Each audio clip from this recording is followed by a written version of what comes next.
क्या आप जानते हैं बच्चों, बिना राइट गाइडेंस एंड स्ट्रैटेजी के आप एनडीए जैसे एग्जामिनेशन को क्रैक नहीं कर सकते। अगर आप भी वो स्टूडेंट है जिसमें आपको तैयारी के अंदर कॉन्फिडेंस फील नहीं हो रहा है, आपको सिलेबस बहुत वास्ट लग रहा है, तो मेरे दोस्तों आज की ये वीडियो आपके लिए रामबाण है जी। मैं आज आपको वो स्ट्रैटेजी देने वाला हूं जो सारे टॉपर्स, सारे मिलिट्री स्कूल, सारे सैनिक स्कूल्स और अपने एक्सपीरियंस से जितने भी बच्चों को क्वालिफाई कराया है, जो वीक रह चुके हैं, जिनको सिलेबस बहुत ज्यादा लगता है, वो भी पेपर को क्लियर कर पाते हैं मेरे ये 75 डेज की स्ट्रैटेजी से। बहुत समय से मैं बच्चों को पढ़ाता आ रहा हूं और मुझे एग्जैक्टली मालूम है कि क्या एनडीए एग्जामिनेशन डिमांड करता है।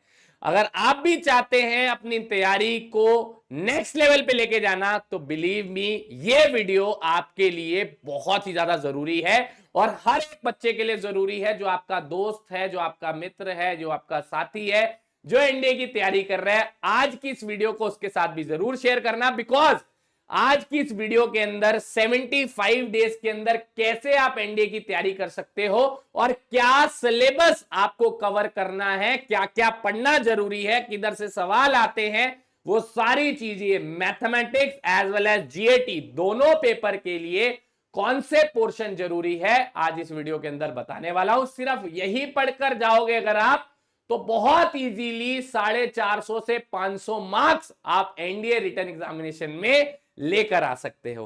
तो without wasting any further time, let's get started of topper strategy 75 days to clear NDA examination. चलिए जी, तो सबसे पहले तो डेली टाइम स्प्लिट आपको मैं बता दूं कि आपको इस स्ट्रैटेजी के लिए लगभग 6.5 से 7 घंटे डेली बेसिस के ऊपर 75 डेज के लिए देने पड़ेंगे जी। उसके अंदर मैथमेटिक्स में लगभग 2 से 2.5 घंटे का टाइम, डिपेंडिंग अपॉन कितना पोर्शन आप उन 2-2.5 घंटे के अंदर कवर कर सकते हो। अगर आप 2.5 घंटे का काम 1.5 में भी कवर कर सकते हो अपनी प्रोडक्टिविटी बढ़ाकर, तो वेल एंड गुड, 1.5 घंटे में भी काम हो जाएगा जी। जीएटी की बात करें, science, history and geography measures 2 घंटे आपको देने हैं। अगर मैं इंग्लिश की बात करूं तो लगभग 1 से 1.5 घंटा देना, और फाइनल रिवीजन प्लस एक छोटा मॉक जो भी आपने कवर किया होगा उसका 1 से 2 घंटे के बीच में एनालिसिस प्लस मॉक टेस्ट का टाइम रहेगा। तो लगभग 6 to 7 आवर्स आपको डेली डेडिकेट करने हैं। हमारा टारगेट क्या रहने वाला है, मैथमेटिक्स के अंदर 120 से 140 मार्क्स का और जीएटी में 350 से 380 मार्क्स का। सर आएंगे कैसे ये स्कोर, हमारे 450 से 500 नंबर तो आप बता रहे हो, बट पढ़ना क्या है एग्जैक्टली। हमारा मैथ्स तो वीक है, हमारा जीएटी तो वीक है, हमें स्पेसिफिक चैप्टर बता दो सर जिससे हम अच्छा स्कोर कर सके। तो दिल थाम के बैठिए जी, मैं आपको मैथमेटिक्स के वो 10 खुफिया चैप्टर बता रहा हूं जी, जिससे 80 to 85 क्वेश्चंस पेपर के अंदर मिलने वाले हैं।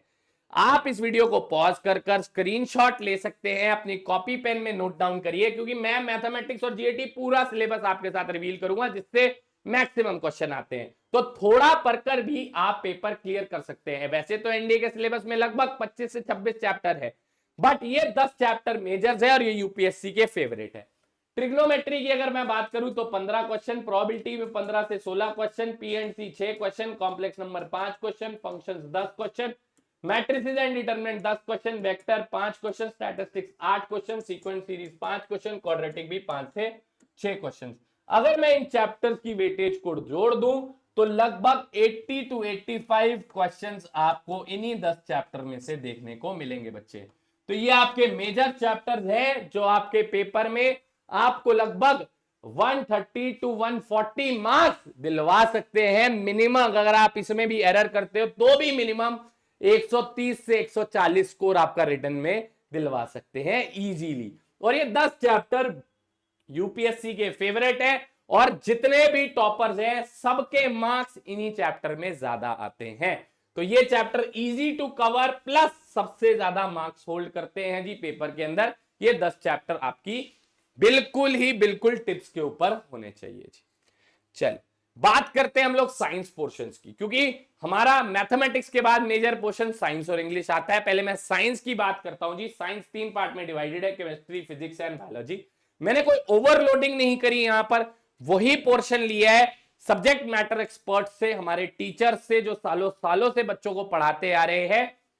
सबसे पहला एसिड, बेसिस एंड सॉल्ट, ये केमिस्ट्री का सबसे इंपॉर्टेंट चैप्टर है। Then carbon and allotrope and compound, metal and non metal. अगर आप यही 3 पोर्शन कर लेंगे मोर देन सफिशिएंट है। 2-4 ऊपर नीचे सवाल हो भी गए तो भी केमिस्ट्री में कोई प्रॉब्लम नहीं है, बट पढ़ना हमें इंपॉर्टेंट है सो दैट मैक्सिमम आउटपुट हम कम समय में निकाल सके। फिजिक्स की बात करूं, सबसे ज्यादा वेटेज आपको पता है टाइम कंज्यूमिंग जो है वो ऑप्टिक्स है, then electricity, gravitation and waves. ठीक है जी, ये 4 पोर्शन अगर आप कवर कर लोगे तो यू स्कोर अलॉट। अगर मैं वेव्स के साथ आपको एक टॉपिक और बताना चाहूं कि सर क्योंकि ऑप्टिक्स तो आप कर लोगे, इलेक्ट्रिसिटी ग्रेविटेशन ही इजी है, देन जो स्कोर आपको बना सकता है जो इजी भी आता है वेव्स के साथ, आप force and laws of motion भी ऐड कर सकते हो। ठीक है जी, एफएलएम भी आप ऐड कर सकते हो जी। देन बायोलॉजी की बात करूं, ये बहुत स्कोरिंग है जी, और आजकल सवालों की मात्रा यहां से बढ़ती जा रही है धीरे धीरे बायोलॉजी में भी। तो cell, tissue, nutrition, disease and reproduction, ये टोटल 5 टॉपिक्स अगर आप कर लेंगे बायो में तो आप 70 से 80% क्वेश्चन जो पेपर के अंदर आ रहे हैं वो कर पाएंगे। देखिए ये बुफे होता है जी, ठीक है, ये अलग कार्ट नहीं है। इसका मतलब ये नहीं है कि शादियों में खाना होता है ना चूज करके खाना है जी आपने, वही जीएटी का सेक्शन है, चूज करके आपको थोड़ा सा पिकी होना पड़ता है सवालों को लेकर। सारे सवाल आपके लिए नहीं बने हैं और सारे सवाल करने भी नहीं चाहिए जी, आप वही करें जो ज्यादा इंपॉर्टेंट है ताकि आपके ऊपर सिलेबस का ओवरलोड ना हो। तो ये टॉपिक केमिस्ट्री के, ये फिजिक्स के और ये बायोलॉजी के हैं। बात करते हैं जी इंग्लिश के। इंग्लिश आप सब लोग जानते हैं जी 50 क्वेश्चन आता है, और मेरी सबसे इंपॉर्टेंट बात क्या है जो मैं बच्चों को बोलना चाहता हूं कि ये 50 क्वेश्चन आपके लिए बहुत जरूरी है जीएटी के लिए।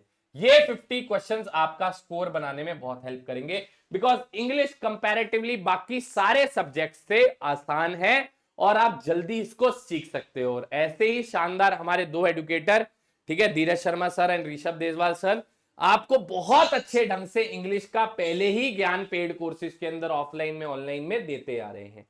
तो synonyms and antonyms, idioms and phrases, time and tense, sentence rearrangement, subject verb agreement, article and preposition, ये जो आपके पास 8 टॉपिक है ये इंग्लिश ग्रामर का और वोकैब का बेस है जी।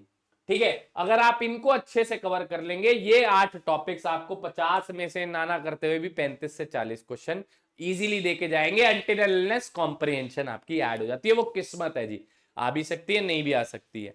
मतलब ये बेस हमेशा आपका सेम रहेगा। तो ये 8 के 8 टॉपिक्स आप इंग्लिश में कवर कर लें, ठीक है जी, जो कि इजीली किए जा सकते हैं। 1-2 दिन में अगर आप एक टॉपिक भी कवर करेंगे तो भी आप इजीली इंग्लिश को आराम से कवर कर सकते हैं, बिकॉज सिनोनिम्स एंड एंटोनिम्स ये वोकैबुलरी है, it will take some time, because vocabulary जितनी पढ़ लो उतनी कम रहती है, बट इनको कवर करना चाहिए। बाकी 6 टॉपिक्स तो आपके ग्रामर पे बेस्ड है, तो इसको आप अच्छे ढंग से समझ के सॉल्व कर सकते हैं। नेक्स्ट अगर बात करें ज्योग्राफी, इसकी वेटेज पेपर में कंपैरेटिवली कम है जी, बट सिलेबस बहुत ज्यादा वास्ट है। मैं आपको ज्योग्राफी में इंपॉर्टेंट सिलेबस बता रहा हूं बिकॉज अनप्रेडिक्टेबल रहता है थोड़ा सा जनरल स्टडीज का सेक्शन, यूपीएससी थोड़ा सा खेलता है उसमें, तो इसीलिए मैं आपको इंपॉर्टेंट पोर्शन जो है वर्ल्ड ज्योग्राफी और इंडियन ज्योग्राफी का बता रहा हूं। वर्ल्ड ज्योग्राफी में यूनिवर्स एंड सोलर सिस्टम हो गया, internal structure of earth and plate tectonics, seismicity and volcanism, आपका atmosphere and APB, oceanography, land forms, global warming and international hydrology.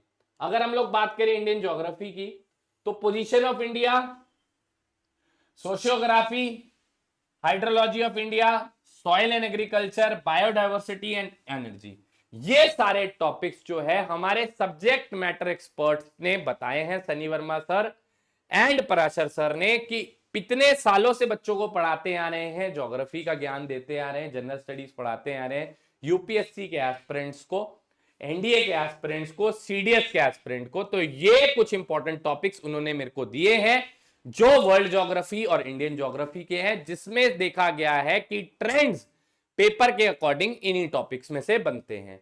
ठीक है जी, तो ये टॉपिक्स आप जो है नोट डाउन कर सकते हैं अपनी कॉपी के अंदर, बिकॉज मैं आपको बता सकता हूं मैं ज्योग्राफी नहीं पढ़ाता हूं, अब बहुत साल हो गए ज्योग्राफी भी खुद भी पढ़े, तो मैंने यहां पर हमारे टीचर्स की मदद लेकर इसको समराइज किया है और उन्होंने मुझे ये इंपॉर्टेंट टॉपिक्स जो है यहां पर बताए हैं।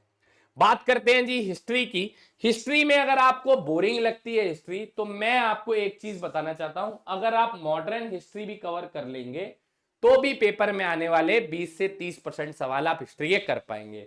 मॉडर्न हिस्ट्री में इंडियन फ्रीडम मूवमेंट 1857 से लेकर 1947, गांधीयन एरा 1917 से लेकर 1947 and social and religious reform movement, ये 3 टॉपिक्स जो हैं आपके इंपॉर्टेंट बनते हैं मॉडर्न हिस्ट्री के। अगर आपके पास फिर भी समय बचता है, क्योंकि मेरे टीचर्स ने बताया अगर बच्चे के पास तब भी समय बचता है तो मिडीवियल और एंशिएंट की तरफ मूव ऑन कर सकता है। मिडीवियल इंडिया में Delhi Sultanate and Mughal empire, world history के अंदर मेजर रेवोल्यूशन और एज एंड एक्सप्लोरेशन, ये आप छोड़ भी सकते हैं, वर्ल्ड हिस्ट्री इतनी ज्यादा पेपर के अंदर नहीं भी आती, तो ये ऑप्शनल है जी। ठीक है, एंशिएंट इंडिया की बात करें, Indus valley civilization, Vedic age, Buddhism and Jainism, Maurya empire, Gupta empire, ये दोनों ऑप्शनल है जी, मिडीवियल एंड एंशिएंट इंडिया। ठीक है जी, मोस्ट इंपॉर्टेंट एंड फोकस्ड इस portion is modern Indian history. ये 3 टॉपिक जो है हिस्ट्री के बहुत ही ज्यादा इंपॉर्टेंट है। ठीक है, वैसे भी सारे क्वेश्चंस आप कर लोगे तो आपको मेडल तो कोई मिल नहीं जाएगा जी, आपका सिलेबस कॉम्प्रोमाइज हो जाएगा, तो आप मेजर टॉपिक्स के ऊपर ही फोकस करें जिनसे सवाल सबसे ज्यादा आते हैं। तो ये 3 टॉपिक सबसे ज्यादा इंपॉर्टेंट है। पॉलिटी से आजकल 5 क्वेश्चन आ रहे हैं जी, तो पॉलिटी के मैं कुछ 4 टॉपिक्स आपको बता रहा हूं जी। इंडियन इकोनॉमिक्स में इकोनॉमिक प्लान हो गया, 5 ईयर प्लानिंग हो गई जी, एंड यहां पर पॉलिटी से fundamental rights and duties, DPSP, union government and local government, ये 4 टॉपिक्स आपके इंडियन पॉलिटी के बहुत ज्यादा इंपॉर्टेंट है, बिकॉज 5 से 6 सवाल आजकल रीसेंट ट्रेंड्स के अंदर यूपीएससी एनडीए के अंदर आ रहे हैं। ठीक है जी, तो ये इंडियन पॉलिटी का है, एंड इंडियन इकोनॉमिक्स के अंदर 5 ईयर प्लान हो गया, इकोनॉमिक प्लानिंग हो गई। ठीक है जी, तो ये आपका कंप्लीट स्ट्रक्चर था जी एनडीए मैथमेटिक्स एंड जीएटी का। मैंने आपको सारे टॉपिक्स बता दिए हैं, आप इन्हीं टॉपिक्स पे फोकस कर कर, अगर हमारे पर भरोसा है, इतने सालों से बच्चों पढ़ा रहे हैं, हमारे टीचर्स भी और मैं खुद भी, तो जो भी मैंने आपको बात बता दी है वही सम चीजें एनडीए 1 2026 के पेपर के अंदर रेप्लीकेट भी होंगी, and these are my words to you. आप इस वीडियो को सेव करके रख सकते हैं। जितने भी टॉपिक मैंने मैथ और इसके अंदर जीएटी के अंदर आपको बता दिए हैं, वो पेपर के अंदर मेजॉरिटी परसेंटेज का हिस्सा रखेंगे जी। ठीक है बच्चों, उम्मीद करता हूं आज की वीडियो आपको पसंद आई होगी। अपने दोस्तों के साथ जरूर इस वीडियो को शेयर करना। मिलेंगे आपसे बहुत जल्दी प्रोबेबिलिटी के लाइव लेक्चर में, तब तक के लिए जय हिंद।